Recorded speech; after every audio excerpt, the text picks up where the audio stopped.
Hi, this is another episode with Haya. And here I have an amazing question from a single. I'm going to be reading it off the screen, so come with me. It basically says that she had a friend who got married many years ago. And she basically said something that said, I don't know if anyone else could love me. So let's just start there. When we date, we have to see ourselves as good and whole, no matter what has happened to us in the past. If we see ourselves as damaged goods, then we will think that we will need someone who's also damaged goods or basically someone at that level of damaged. If we see ourselves as less than, then we're going to find someone who we feel is less than that matches us. So it's like if we feel really screwed up and like we've had a hard past, then we feel like we might need someone who's also screwed up, who can handle that, who can understand that, who can love us anyways because they get it. And I really understand this because I thought that also. I remember liking someone who like came from a good family and his parents were still together and he had money and he went to a great school. And I was like, why would he ever want to be with me? Like, I come from such a effed up background. My parents are not together anymore. Like, I didn't go to this like cookie cutter school. And later on in my journey, I realized every single person understands pain.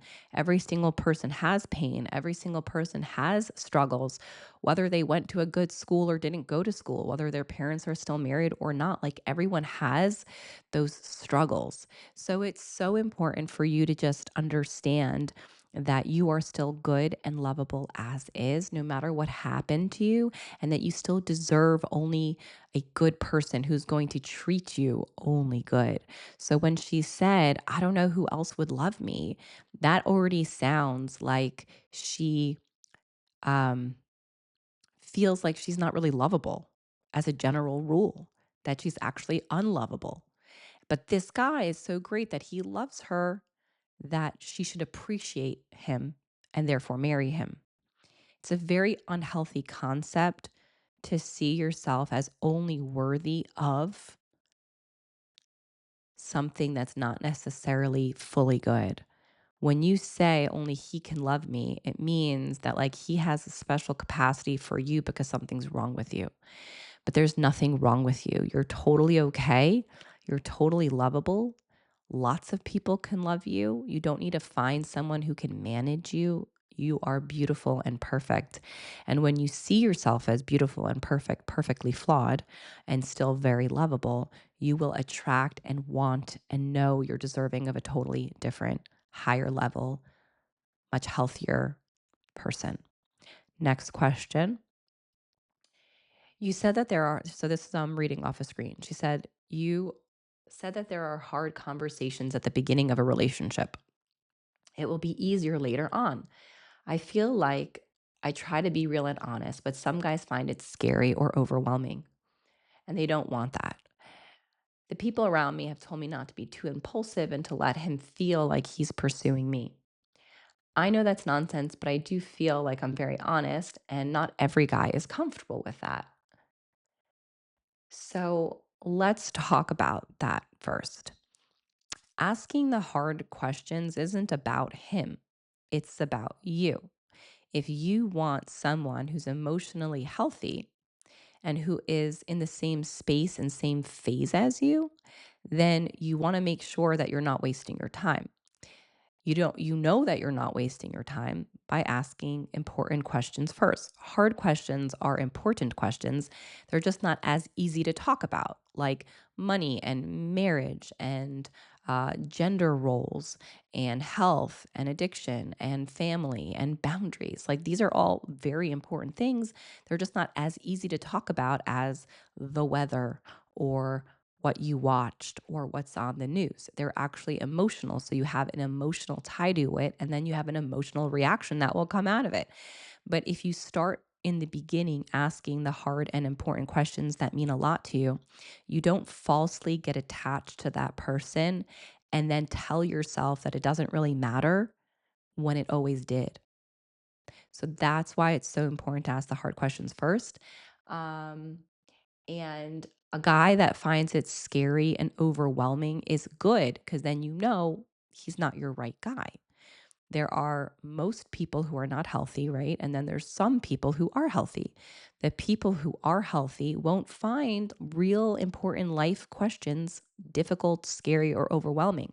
On the contrary, they'll actually like it because they'll feel like you're in it to win it, like you're real, like you're not just here to have a good time, but actually see if he's worth your time, if you're worth his time. So a healthy person will actually appreciate having real deep conversations right off the bat. And again, when it's in the beginning, you're not pressuring him. You're not like, we've dated for 3 years, and if you don't do X, Y, and Z, we need to break up. You're not pressuring him. You're not giving him an ultimatum. You're not attached to him. You're just genuinely seeing, like, are you my soulmate or not? Do you have the same visions as me or not? And that's good for good people who can handle real talk. And if they can't, that's an indicator that they're not actually ready for real talk, which is going to happen in a marriage anyways. So if they can't handle it in the dating and you're dating for marriage, it is a sign that they're not actually going to be very successful in the marriage, which is a good thing for you to see right away so you don't waste your time on them. And again, you're not worried about what other people are thinking or what he's thinking. You're worried about you and your time, your heart space, not how other people may or may not react. The follow up question to this is um, you, meaning me, mentioned that people who have been hurt have triggers. Are there people who don't have triggers? Are there people who get married and are actually emotionally healthy? So, yeah, hurt people have triggers.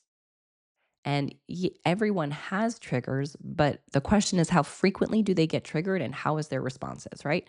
So every single person has triggers based on like their life, but do they get triggered from their triggers? And how do they react when they get triggered? So for me, um, my trigger is like, I don't like talking about death. It's just, it triggers me. It really triggers me. My brother passed, my best friend, blah, blah, blah. It really triggers me. So, like, when my kids bring it up, I get like triggered. But how do I react? Do I yell? Do I scream? Do I tell them?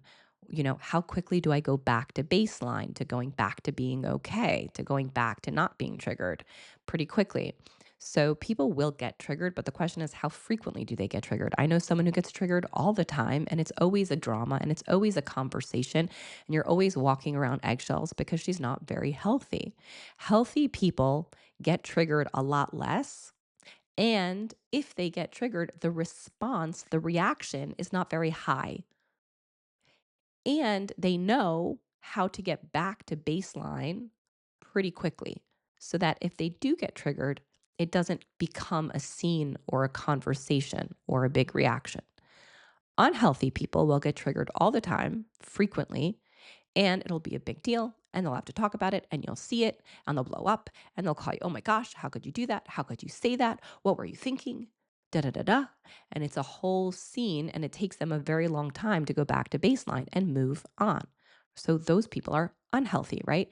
Two people. Healthy, where you approach your pain, know how to handle, manage it, and get back to baseline. Unhealthy, avoid your pain, blame other people, and therefore get triggered a lot more because you haven't resolved your own issues and taken responsibility for your life and your healing. And the question is, are there people who get married who are actually emotionally healthy? Yes. You're emotionally healthy if you approach your pain, if you know how to resolve issues, if you know how to forgive quickly.